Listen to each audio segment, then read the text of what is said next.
What are we? I think we have the right to ask. I think we have the right to never stop. Anything born with the necessary curiosity has the right to ask what they are, and damn anyone who tells you that you don't. But who do we ask? Some people say it's a question for religion. Yet, if these same people found a strange object in the street, if they wanted to know what it was, which of them would take it to a priest before a scientist? So why consult a priest as to what we are? And what answers do we get if we do? And how do those answers affect us? The most popular religions, the three Abrahamic religions, are pretty much all in agreement. You're the shameful, sinful creature, willed into existence by an all-powerful, all-knowing, perfect God, so that he can forgive you for not being perfect. He's in love with you, and he just wants you to love, worship, and obey him back, forever. To accept this, as free humans, we must accept that it is right for us to kneel and worship.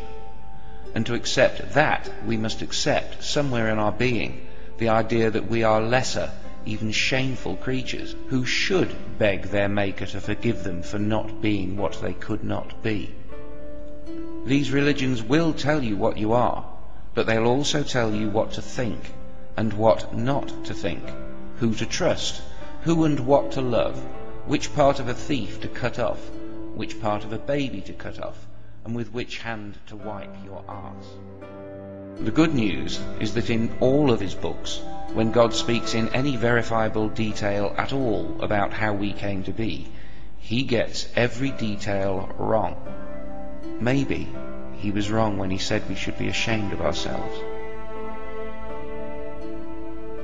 Where is the God so perfect it wouldn't want us to kneel? Where is the God so perfect they couldn't bear the sight of us on our knees? If I'd made 1,000,000 tiny robots and programmed them to love me, to worship me, to sing songs about me, and to weep at the sight of my perfection, you'd call me at least twisted. So it's not that religion tries to force God on everyone, it's that the God they're usually pushing is insane, and it rubs off on the rest of us.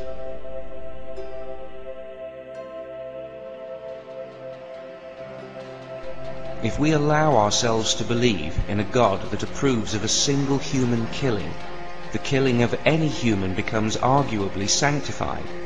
The more we agree that nobody ever really dies, the less of a sin murder becomes. It's like a horror movie. Here we are in the 21st century, and a large chunk of the world still worships the God of Abraham, the father of the Jews and the Muslims, and an inspiration and an example to many Christians.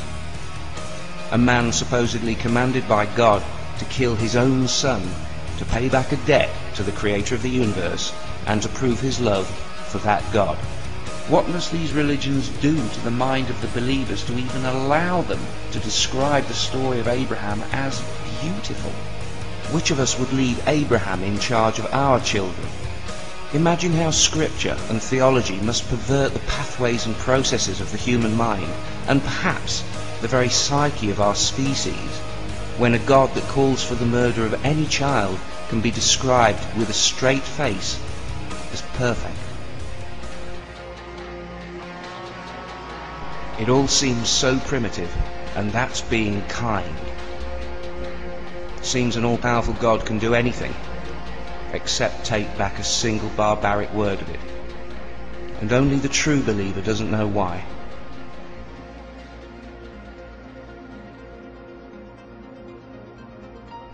Instead of asking a God what the universe is, we can ask the universe directly, through science. Unlike God, the universe will answer, in a way, in numbers, measurements, and readings.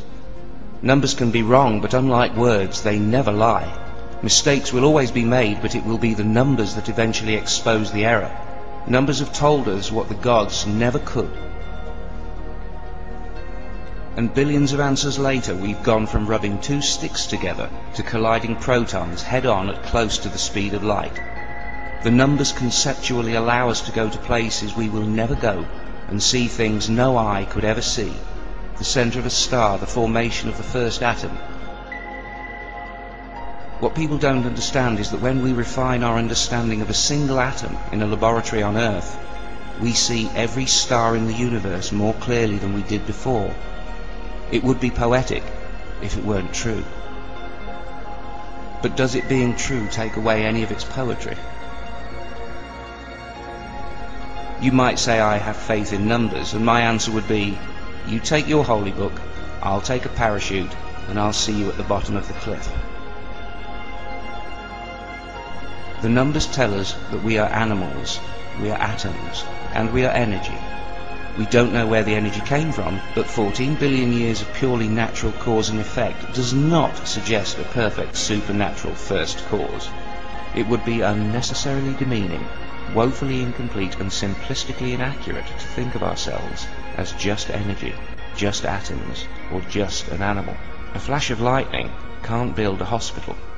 And we can't be just atoms unless you can fairly describe music as just sound waves. And it's hard to see any animal as just an animal when you think of the big picture and you think of how rare life might be and how vanishingly rare intelligent life probably is. And when you're aware of what big time can do, it's hard to see even a microbe as just a microbe, because it may not always be a microbe. I doubt this weighs heavily on the mind of the dolphin or the ape when they come to our assistance, or on ours as we try to help them. It's just instinct. But fish don't do it, reptiles don't, birds don't, while empathy seems common amongst intelligent social animals. But if we feel something that compels us to act, who are we to say that they don't feel something that we might recognize as love? And if we go to heaven, why can't they? What are we, ultimately? I don't know. But isn't that freedom? Think about it. No one can tell you what to do if no one even knows what you are. You're more free than you think. Dear children of Abraham, or those that would emulate the faith of Abraham, I'm not saying there wasn't a creator. I just can't believe a mind that could or would make this universe would share exactly the same insecurities, the same need for respect and recognition, the same demand for loyalty, submission and obedience, and the same murderous rage as the worst of human kings and your average alpha male chimpanzee. What are you worshipping? Forgive me. It's hard to be pro-understanding without being perceived as a militant atheist. I wonder if you can figure out why that is. From a high vantage point, by the light of a star, you can see a long way, 13.7 billion light years to be exact, whereas deep in darkness you cannot see what is right in front of your face.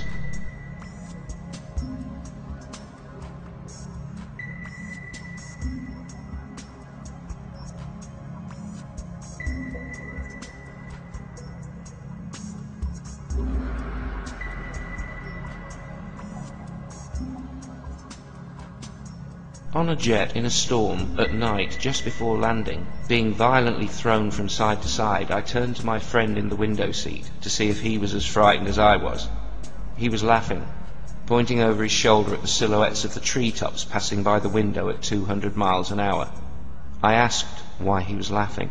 He said, "Why not? They say, and I have reason to believe, that sometimes we're at our most alive when facing the prospect of our own mortality. Maybe that means that if we convince ourselves we live forever, we never really feel alive at all."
children of Abraham, as kind and as good as you are inside, and as highly as I value those attributes, by being a follower of the Abrahamic God, you are essentially telling me that the creator of the universe once roamed this planet, pointed at a human child and said, "Kill that for me."